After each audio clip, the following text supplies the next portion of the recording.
Muraho neza mwese mu ntara zitandukanye z'igihugu cy'u Rwanda, amajyepfo, amajyaruguru, iburasirazuba ndetse n'iburengera bwaryo, n'abari mu mujyi wa Kigali mwese turabasuhuje aho muherereye hose, tubifurije gukomeza kugubwa neza. Uyu munsi ni amagambo y'ubwenge nk'ibisanzwe nk'uko mumaze kubimenyera mutari bake muri benshi. Ngiye mwumva kuri mikoro ugiye kubana namwe ndi Arsene Foxmaker.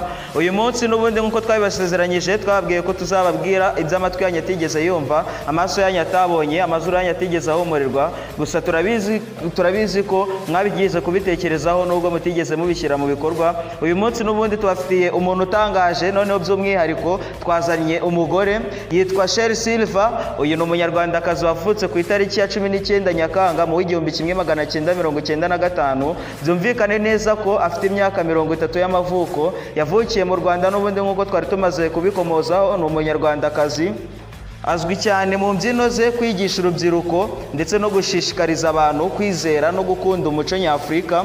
Uyu mugore yavuze amagambo menshi y'ubwenge agiye atandukanye, gusa amagambo yose yavuzwe na Sheri Silver munyemerere tuyahere kuri iri jambo. Sheri Silver yaravuze ngo kwiyizera ni intambwe ya mbere iganisha ku ntsinzi. Aranavuga ngo iyo wemeye uwo uri we isi nayo irakwemera. Sheri Silver kandi yanaravuze ngo impano yawe igira agaciro iyo uyisangije abandi. Ati burya iyo ufite impano nuyisangiza abandi ntacyo iyo mpano yawe bimaze, kuko impano yawe burya ngigira agaciro igihe